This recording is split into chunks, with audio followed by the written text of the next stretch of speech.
Hello friends, तो आपका एक बार फिर से स्वागत है एक्सेल फॉर बिगनर्स पार्ट 4 में। पार्ट 4 है आज, और इससे पहले हम जो बनाए थे हमने बनाया था पार्ट 1, 2 एंड 3, जिसकी डिस्क्रिप्शन हम यहाँ पे दिखा देते हैं कि हमने क्या किया था उसमें। तो आप देख सकते हैं फर्स्ट पार्ट में हमने ये सारे फॉर्मूले किए थे, सेकंड पार्ट में हमने ये सारे फॉर्मूले किए थे, थर्ड पार्ट में हमने ये, एंड आज फोर्थ है जिसमें हम ये सारे फॉर्मूले कवर करेंगे। तो आप देख सकते हैं फर्स्ट पार्ट हमारा ये है जिसमें हमने मार्कशीट बनाई थी और उसमें हमने वो सारे फॉर्मूले अप्लाई किए थे। सेकंड में हमने ये शीट बनाई है अटेंडेंस शीट, जिसमें हमने ये सारे फॉर्मूले कवर किए हैं। थर्ड शीट हमने ये बनाई है, ये डाटा एंट्री शीट है जिसमें हमने बाकी थर्ड शीट वाले फॉर्मूले यूज़ किए थे। एंड आज हम फोर्थ शीट में आएंगे जिसमें हम ये सारे फॉर्मूले यूज़ करेंगे। तो पहले हम यूज़ देख लेते हैं कि किस तरीके से इनका यूज़ होता है, और फिर हम किस तरीके से इसको लगा सकते हैं फॉर्मूले को, वो देखेंगे। तो देखिए, सबसे पहले हमने क्या कर रखा है, एक डाटा बना रखा है हमने यहाँ से यहाँ तक। ये हमने डाटा दे रखा है और मुझे इसके हिसाब से यहाँ पे डाटा चाहिए। तो जहाँ जहाँ पे मैंने येलो कलर दे रखा है वो एरिया चेंज करने से क्या होगा, इनके नंबर्स जो हैं वो ऑटोमेटिक चेंज होंगे।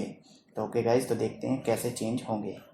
अब जैसे मैंने क्या कर रखा है, यहाँ पे सतीश लिखा हुआ है। सतीश यहाँ पे कहाँ है, ये रहा, है ना। तो इसने क्या कर रखा है, सतीश की ही सारी डिटेल दे दी। यहाँ पे सारे फॉर्मूले सतीश के ही, मतलब सारे नंबर्स जितने भी हैं वो सतीश के दिखा रहा है। अगर मैं यहाँ पे सतीश की जगह डाल देता हूँ, यहाँ पे करण है तो मैं यहाँ डाल देता हूँ करण। अगर मैं यहाँ पे डाल देता हूँ क्लिक करने के बाद करण एंड देन एंटर, तो आप देखिए यहाँ पे जो जितने भी नंबर आपके आ रहे हैं वो किसके आ रहे हैं, करण के आ रहे हैं। करण के हिंदी में कितने हैं, मैथ्स में कितने हैं, इंग्लिश में कितने हैं, मैथ्स में कितने हैं, साइंस में कितने हैं और टोटल कितने हैं, वो सारे डिटेल आपको यहाँ पे दिखाई दे रही है। कैसे, सिर्फ एक नाम चेंज करने से। तो जैसे मैंने ये नाम चेंज किया, एंटर मारा, तो आप देख सकते हैं ये नाम चेंज करने पे, सोनू डालने पे सोनू के सारे नंबर्स यहाँ पे शो हो रहे हैं। इसी तरीके से आप बस नाम यहाँ से चेंज करेंगे और आपको यहाँ पे जो भी नाम होगा उसी के नंबर्स यहाँ पे दिखाएगा। अगर मैं यहाँ पे सोनू के नंबर यहाँ पे चेंज करता हूँ तो वहाँ भी ऑटोमेटिक चेंज हो जाएगा। जैसे मैंने डाला कि इसके सोनू के जो नंबर्स हैं वो यहाँ पे हिंदी में 80 हैं, तो ऑटोमेटिक यहाँ पे आपको चेंज दिखाई देगा और यहाँ पर भी चेंज दिखाई देगा। यहाँ पे क्यों दिखाई देगा, क्योंकि इन सब का प्लस यहाँ पे आता है। और यहाँ पे क्यों चेंज दिखाई देगा, और यहाँ पे क्यों दिखाई देगा, क्योंकि इन सबको प्लस करके टोटल मार्क्स यहाँ पे आए हैं। ओके, तो ये आपने एक चीज़ देख ली कि नाम चेंज करने से सबके नंबर चेंज हो रहे हैं। अब हम देखते हैं सब्जेक्ट चेंज करने से जो इनके नंबर हैं वो चेंज कैसे होंगे। तो मैंने यहाँ पे क्लिक किया और मैंने यहाँ पे सब्जेक्ट डाला हिंदी एंड देन एंटर। तो अब देखिए यहाँ पे क्या आ रहा है, हिंदी में सतीश के कितने मार्क्स हैं वो आ रहे हैं। ठीक है, ऐसे ही अगर मैं देखना चाहूँ कि सतीश के जगह किसी और स्टूडेंट के देखने हैं तो मैं यहाँ पे क्या करूँगा, अगला फॉर्मूला लगाऊंगा। तो ये यहाँ पे फॉर्मूला जो लगाया है उससे हो रहा है। बस हम यहाँ पे सब्जेक्ट चेंज करेंगे और चेंज। यहाँ पे हमने जो फॉर्मूला लगाया वो वी लुकअप लगाया है, एंड यहाँ पे जो हमने फॉर्मूला लगाया वो एच लुकअप। वी लुकअप में हमें नेम वाइज दिखाई दे रहा है क्योंकि वर्टिकली लुकअप हो रहा है, एंड एच लुकअप मीन्स हमें सब्जेक्ट वाइज दिखाई दे रहा है क्योंकि हॉरिजॉन्टली लुकअप करके ये हमें आंसर दे रहा है। अब बारी आती है कि जैसे मैंने यहाँ पर कोई स्टूडेंट है उसका नाम यहाँ पर चेंज किया, जैसे अभी करण के नंबर दिखा रहा है, मैंने डाला यहाँ पे मुझे सतीश के नंबर देखने, एंड देन मैंने एंटर मारा तो ये मुझे सतीश के दिखा रहा है। ठीक है, अब आप देखिए यहाँ पे क्या लिखा है, इंग्लिश लिखा है तो इंग्लिश के मार्क्स दिखा रहा है, हिंदी लिखा है तो हिंदी के मार्क्स, मैथ दिखा रहा है तो मैथ्स के मार्क्स। अगर मैं यहाँ पर इंग्लिश की जगह हिंदी कर देता हूँ एंड एंटर, तो अब आप देखिए आपको यहाँ पे क्या दिखा रहा है, हिंदी के मार्क्स दिखा रहा है और यहाँ पर भी हिंदी के मार्क्स दिखा रहा है। तो मैंने यहाँ पे हिंदी तो डाल ही दिया है, साथ में अब मैं यहाँ पे डाल देता हूँ मैथ्स या साइंस। तो मैंने यहाँ पे डाला साइंस एंड देन एंटर, तो आपको दिखाई देंगे साइंस के मार्क्स। इसका मतलब ये है कि मैंने यहाँ पर जो फॉर्मूला लगाया उसमें क्या हो रहा है कि यहाँ और यहाँ इन दोनों के हिसाब से मुझे यहाँ पे ये आंसर दे रहा है। अब वो फॉर्मूला मैंने कैसे लगाया है, ये एक मल्टी लुकअप फॉर्मूला है जो आपको मल्टी फंक्शंस लगे हुए हैं, इसमें मल्टी फार्मूलाज लगे हुए हैं। वो भी मैं आज आपको बताऊंगा। तो चलिए हम स्टार्ट करते हैं किस तरीके से हम फॉर्मूला लगा सकते हैं। तो सबसे पहले तो हम हमारे ये जो फॉर्मूले इनको लगाते हैं, क्योंकि इन्हीं को हमने यूज़ करके यहाँ पे ये जो है आंसर्स गेट किए हैं। तो सबसे पहले हम ले लेते हैं इफ़ फंक्शन क्या होता है कि मैं चाहता हूँ कि जिसके मार्क्स 300 से ज़्यादा हैं वो क्या हो, मुझे पास हो।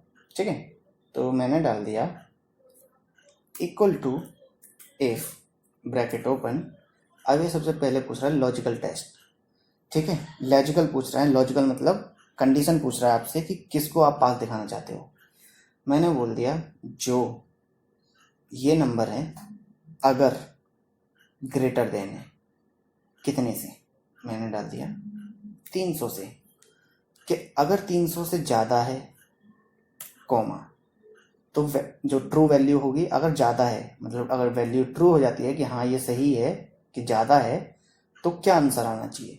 तो मैंने डाल दिया, तो आंसर लिखा आना चाहिए। अब देखो मैं अगर अपनी तरफ से टेक्स्ट कभी भी लिखूँगा तो पहले मुझे ये डबल कॉलम लगाना पड़ेगा। ठीक है, ये मैंने लगाया और फिर मैं लिखूँगा पास, अगर मुझे अपनी तरफ से लिखना है। लेकिन अगर मेरे को किसी सेल को सिलेक्ट करना है कि जो इस सेल में लिखा हुआ है वो लिखा हुआ है, तो मैं सिर्फ डायरेक्ट एंटर मार दूंगा, इस पर क्लिक कर दूंगा इसी पे, तो वो चीज़ यहाँ पे आ जाएगी, तब मुझे ये कॉलम लगाने की जरूरत नहीं है। और अगर अब मैंने फिर से कॉमा लगाया तो अब कौन सी वैल्यू हाईलाइट हो रही है, फॉल्स वाली, कि अगर ये कंडीशन फॉल्स होती है, मतलब अगर ये जो है ये एरिया 300 से ज़्यादा नहीं होता, तो क्या लिखा आएगा, तो हम लिख देंगे नॉट पास्ट, नॉट पास। ठीक है, अब ब्रैकेट करेंगे बंद। अब हमने किया एंटर, तो अब देखिए क्या लिखा हुआ आ रहा है, नॉट पास। क्यों आ रहा है, क्योंकि ये 237 है और हमने लिखा है कि अगर 300 से ऊपर आता है तो होगा पास, और अगर नहीं आता तो नहीं होगा पास। ठीक है, तो अब देखिए अगर मैं यहाँ पे इसके नंबर कर देता हूँ 100, तो अभी भी 277 कम है। ओके, तो हम इसको कर देते हैं 70। अब आप देखिए 302 300 से पार, और 300 से पार करते ही ये क्या हो गया, पास हो गया। अगर मैं इसको कर देता हूँ 68 एंड देन एंटर, तो क्या लिखा है, नॉट पास, जबकि नंबर कितने हैं 300, फिर भी नॉट पास। क्यों, क्योंकि हमने यहाँ पे जो कंडीशन लगाई है वो ग्रेटर देन के लिए लगाई है, इक्वल टू के लिए तो लगाई नहीं है ना। अगर 300 से ज़्यादा होगा तो ही पास होगा। अगर मुझे चाहिए कि 300 से ज़्यादा या 300 के बराबर हो, तो मैं यहाँ पे लगा दूंगा इक्वल, कि 300 के बराबर हो या 300 से ज़्यादा हो तो पास, वरना फेल। एंटर, तो अब देखिए अब 300 पे भी क्या दिखा रहा है, ये पास। और अगर मैं एक नंबर और कम कर देता हूँ, जैसे मैंने डाल दिया 67 एंड देन एंटर, तो क्या हो जाएगा, ये नॉट पास। अब इसमें तो ये हो गया साफ कि अगर हम यहाँ पे इस मार्क्स को देख रहे हैं और यहाँ पे हमने फिक्स कर दिया कि सिर्फ 300 ही है। अब कई बार क्या होता है कि हमें नंबर को चेंज करना पड़ता है कि नहीं 250 से ज़्यादा वाले, नहीं 150 से ज़्यादा वाले, इस तरीके से। तो अब बार बार तो हम फॉर्मूले में जाके चेंज कर नहीं सकते हैं, तो उस चीज़ के लिए हम जो फॉर्मूला यूज़ करते हैं वो क्या करते हैं, फॉर्मूला यही होगा, बस क्या हो जाएगा, हम 300 की जगह पे किसी एक ऐसी सेल को सिलेक्ट कर लेंगे जिसमें क्या होगा, हम पासिंग मार्क्स लिखेंगे। जैसे हमने लगाया equal to if bracket open, मैंने डाला कि अगर ये पर्सन, मैं सिर्फ इसी के बारे में अभी बता रहा हूँ है ना, तो हम ये फॉर्मूला हम यहाँ पर भी लगा सकते हैं, क्योंकि अगर मुझे सिर्फ इसका देखना है तो मैं यहाँ पर भी लगा सकता हूँ, ताकि हम फॉर्मूला ट्रैक करके सबका देख सकें। ठीक है, लेकिन अभी मैं सिर्फ इसका दिखाने के लिए, फॉर्मूला दिखाने के लिए इसे लगा रहा हूँ ग्रेटर देन इक्वल टू, कि अगर G4 क्या, ये वाली सेल G4 है ना, ये वाली सेल जो है वो ग्रेटर देन है या इक्वल है कौन सी सेल के, मैंने डाल दिया इस सेल के, कि अगर इस सेल के बराबर है ये, तो क्या लिखा आना चाहिए, तो आना चाहिए पास। टेक्स्ट लिखा है मैंने अपनी तरफ से, तो पहले मैंने ये टेक्स्ट से पहले मतलब टेक्स्ट के आगे पीछे ये कॉलम लगाना जरूरी है। ठीक है, और अगर वो कंडीशन फेल होती है तो हम फिर क्या लिखेंगे, नॉट पास, ब्रैकेट बंद एंड देन एंटर। अब आप देखिए हमने यहाँ इस सेल को लिया था ना, यहाँ पे हमने जो सेल दिया है वो कौन सी ली है, B12, ठीक है। तो अगर हम यहाँ पे डाल देते हैं 300 एंड देन एंटर, तो क्या आ रहा है, नॉट पास, है ना, क्योंकि ये मार्क्स क्या हैं, 399 से कम है। अगर मैं इस नंबर को डाल देता हूँ 299 एंड देन एंटर, तो क्या आ रहा है, पास, क्योंकि हमने पासिंग मार्क्स कितने डाल दिए, 299। मतलब अब क्या है, 299 से ज़्यादा या बराबर होने वाले पर्सन क्या होंगे, पास होंगे। तो आई होप आपको समझ में आ चुका होगा कि हमने इफ़ का फंक्शन किस तरीके से लगाया और किस तरीके से ये फंक्शन यूज़ होता है। अब एक बार हम यहाँ पर भी लगा देते हैं। मैंने लगाया इफ़ ब्रैकेट ओपन कि ये वाली जो सेल है ग्रेटर देन है या इक्वल टू है, ठीक है, ग्रेटर देन है या इक्वल है, किस सेल के, इस सेल के, हमने इस सेल को माना है। अब इसमें क्या है, अगर मैं क्या होगा, मैं फॉर्मूले को नीचे कॉपी करूंगा तो क्या होगा, ये सेल भी धीरे धीरे शिफ्ट होती जाएगी, क्योंकि वो क्या करेगी, अभी हमने इसको माना है, इसको माना है इससे ग्रेटर देन दिखाने के लिए, ठीक है, कि इसको और इसको चेक करके आंसर लाना है। फिर जब हम शिफ्ट करेंगे तो क्या हो जाएगी, एक सेल यहाँ शिफ्ट हो जाएगी, एक सेल यहाँ, फिर इसको चेक करेगी, तो इस तरीके से नीचे आएगी। तो हम क्या करेंगे, इस वाली सेल को फिक्स कर देंगे कि ये वाली एरिया यहीं रहे, और ये वाले जब हम फॉर्मूला ट्रैक करें तो ये नीचे से शिफ्ट होता रहे, ताकि आंसर ठीक आए। तो हमने यहाँ पे क्या लगा दिया, ये नीचे की तरफ शिफ्ट होगी, तो किस तरफ शिफ्ट होगी, 2 3 4 इस तरीके से, मतलब नंबर की तरफ। तो हम यहाँ पे लगा देंगे एक डॉलर का साइन, डॉलर का लगाया हमने साइन। अब हम लगा देंगे कॉमा, कि हमने इस एरिया को फिक्स कर दिया कि ये जो एरिया है वो यहीं रहेगा, ठीक है। और फिर हमने यहाँ पे लगाया कि अगर ग्रेटर देन है तो पास, और वरना नॉट पास।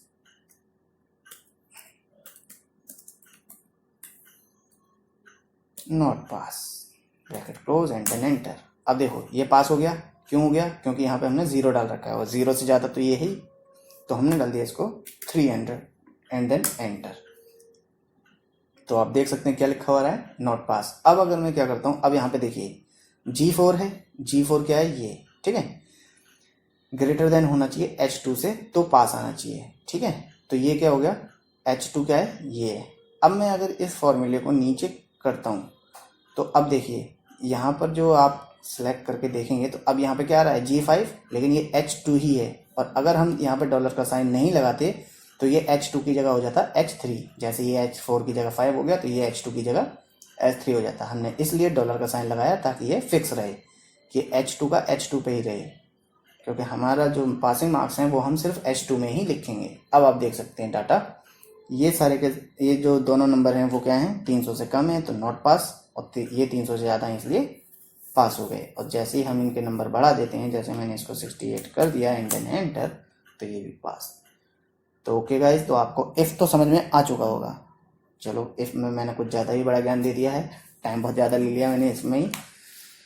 तो अगला हम यूज़ करते हैं हमारा जो मोस्टली लोग पूछते हैं, वी लुकअप और एच लुकअप, है ना। तो हम वी लुकअप और एच लुकअप पे आते हैं। अब सबसे पहले वी लुकअप का फॉर्मूला हम ले लेते हैं, ठीक है, क्योंकि वी लुकअप ज़्यादा पूछा जाता है, तो वी लुकअप ले लेते हैं हम। वी लुकअप का काम क्या होता है कि कोई जगह है, जैसे मैं यहीं पे ले लेता हूँ, मैंने इक्वल लगाया, मैंने वी लुकअप लगाया। अब ये सबसे पहले पूछ रहा है लुकअप वैल्यू, कि आपको क्या देखना है। मैंने बोल दिया कि जो यहाँ पे लिखा हुआ है ना, कहाँ लिखते हैं, मैंने यहीं पे लिख देता हूँ कि जो यहाँ पे लिखा हुआ है, ठीक है, किस टेबल में से देखना है उसे, मैंने बोल दिया इस टेबल में से उसे देखना है,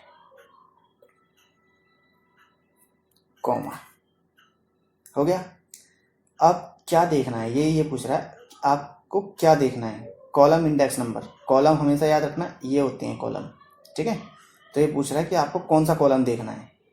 मैंने जैसे हम मानते चाहते हैं कि हमें क्या दिखाई दे, टोटल मार्क्स दिखाई दें, तो ये कौन से नंबर पे कॉलम, आपने जितना एरिया सेलेक्ट किया है ना, याद रखना हमेशा, जितना एरिया सेलेक्ट किया है सिर्फ उसके ही कॉलम गिने जाएंगे। जैसे ये आपने यहाँ से यहाँ तक सेलेक्ट किया है, तो 1 2 3 4 5 6 7, ओके। तो ये कौन से नंबर पे है, 7, तो आप यहाँ पे क्या डालेंगे, ये जो कॉलम इंडेक्स नंबर पूछ रहा है यहाँ पे, वहाँ पे आप डालेंगे 7 कि हमें 7वां कॉलम देखना है, कॉमा। अब ये पूछ रहा है आपका रिजल्ट कैसा चाहिए, अप्रोक्सीमेट चाहिए या एग्जैक्ट चाहिए। तो एग्जैक्टली मैच के लिए हम 0 लगाते हैं।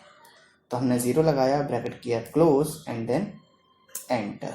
तो अब ये क्या बोल रहा है, NA मतलब नॉट अप्लाई। क्यों नहीं, क्योंकि आपने जिस सेल को सिलेक्ट किया A20 इसमें आपने कुछ लिखा ही नहीं है, तो वो इस टेबल में से ढूंढेगा क्या, पहले नाम तो लिखो। हमने डाल दिया करण एंड देन एंटर। तो अब आपको 300 दिखाई दे रहे होंगे। करण के कितने मार्क्स हैं, 300, तो 300। ऐसे ही अगर आप डालते हैं सतीश एंड देन एंटर, तो सतीश डाला आपने तो यहाँ पे क्या आया, 251 लिखा हुआ आया, ये हो गया आपका सतीश। तो इसी तरीके से आप क्या कर सकते हैं, VLOOKUP का यूज कर सकते हैं। तो चलो आपको VLOOKUP समझ में आ गया होगा। अब क्या है, मुझे टोटल मार्क्स नहीं देखने, मुझे ये देखने हैं क्या कहते हैं कि वो बंदा पास है या फेल है। तो टोटल मार्क्स से अगला क्या हुआ है ना, टोटल मार्क्स 7th कॉलम में, तो जो पासिंग मार्क्स हैं वो मतलब ग्रेडिंग सिस्टम है ये कहाँ है, 8th पे होगा। तो हम 7 की जगह डाल देंगे 8 एंड देन एंटर। तो आपको दिखाई देगा ये जो पर्सन है वो पास है या नहीं है। तो अब देखिए समझ में आ गया आपको VLOOKUP कैसे यूज होता है। यही काम हमने यहाँ पे किया है। हमने क्या किया है, फॉर्मूले लगाए हैं कि मुझे हिंदी के मार्क्स देखने हैं, तो हिंदी के मार्क्स सोनू के देखने हैं, VLOOKUP का फॉर्मूला लगाया। अब आप देखिए हमने क्या किया, J2 कहाँ है, ये रहा, मतलब VLOOKUP क्या किया हमने, लुकअप किया ये किया। फिर हमने टेबल पूछा, तो टेबल A3 से लेके J7, A3 से लेके जो है कहाँ तक, G7 तक, ठीक है। तो G7 यहाँ तक है ना, तो वो हमने ले लिया यहाँ पे। फिर उसके बाद यहाँ पे क्या है, हिंदी के मार्क्स देखने हैं, हिंदी कौन से कॉलम में, 1 2 3, तो हमने यहाँ पे क्या लिया है, 3। तो इसलिए यहाँ पे हमें 80 दिखा रहा है, मतलब हिंदी के मार्क्स दिखा रहा है, ठीक है, किसके, सोनू के। ऐसे नाम अगर आप चेंज करोगे तो हमारा क्या हो जाएगा, चीज़ भी वो भी चेंज हो जाएगा, नंबर भी चेंज हो जाएगा। अब एक काम हम जैसे कर सकते हैं, मैंने यहाँ पे जो नाम लिखा है मैं अगर बार बार चेंज कर रहा हूँ और मुझे पता करना है जो यहाँ पे लिखा है सिर्फ उसी के नंबर यहाँ पे चेक करनी है, तो मैं यहाँ पे लगा दूंगा इक्वल टू ये एंड देन एंटर। अब देखो मैं जब भी यहाँ पे नाम चेंज करूँगा, जैसे मैंने लिखा करण एंड देन एंटर मारा, ठीक है, कुछ गड़बड़ हुआ, इक्वल टू ये एंड देन एंटर।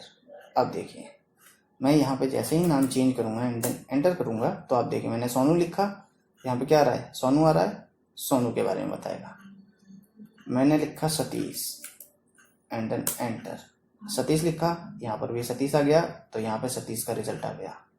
इसी तरीके से आप अगर अमित डालते हो तो आपको अमित यहाँ पे, अमित ही यहाँ पे, और अमित पास है तो अमित के बारे में जानकारी। ओके गाइस, तो मैंने VLOOKUP बता दिया आपको, इफ बता दिया, अब HLOOKUP और बता देता हूँ। और ये जो इंडेक्स और मैच है ये मैं आपको अगले वीडियो में बताऊंगा, क्योंकि वीडियो को ज़्यादा ही लंबा हो चुका है, आपको फिर बोरियत होने लगेगी, है ना। तो इसलिए मैं HLOOKUP और बता देता हूँ साथ साथ में।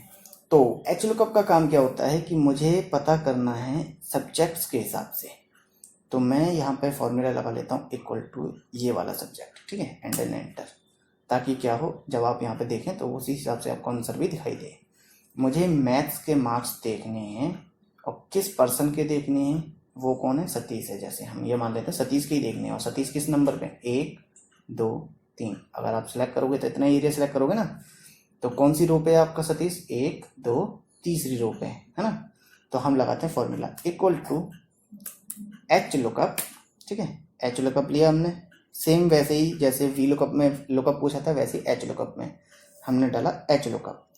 HLOOKUP में हमें क्या पता करना है, हमें पता करना है इसके बारे में कि जहाँ पर ये लिखा हो, ठीक है, किस एरिया में से देखना है हमें इस एरिया में से देखना है, कॉमा, कौन सा रो इंडेक्स नंबर देखना है, रो इंडेक्स नंबर कौन सा देखना है, जिसमें सतीश लिखा हुआ है, और सतीश किस में लिखा हुआ है, 1 2 तीसरी रो में है ना, तो हम यहाँ डाल देंगे 3rd रो, कॉमा, और एग्जैक्ट मैच के लिए हम क्या लगाते हैं, 0, bracket close and then enter. तो अब आप देखिए यहाँ पे क्या आ रहा है 70 और यहाँ पर भी क्या आ रहा है 70। जैसे ही मैं यहाँ पे नंबर सब्जेक्ट चेंज करूँगा, मैंने इंग्लिश लिखा, एंटर मारा, इंग्लिश 67 मार्क्स आ गए। कैसे आ गए? H lookup. एच लुकअप क्या करता है, देखो अब वी लुकअप क्या करता है।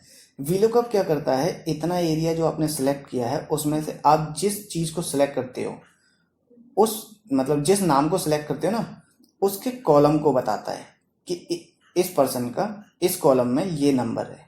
ठीक है, जैसे करण आपने ढूंढा तो वो क्या करता है, वी लुकअप इस रो में जाएगा, जो भी आपने कॉलम नंबर डाला होगा उस कॉलम में उस रो के सामने पहुंच जाएगा जिसको आपने सेलेक्ट किया है। जैसे आपने सतीश डाला है तो उस रो में उस कॉलम में उस मार्क्स के आगे पहुंच जाएगा।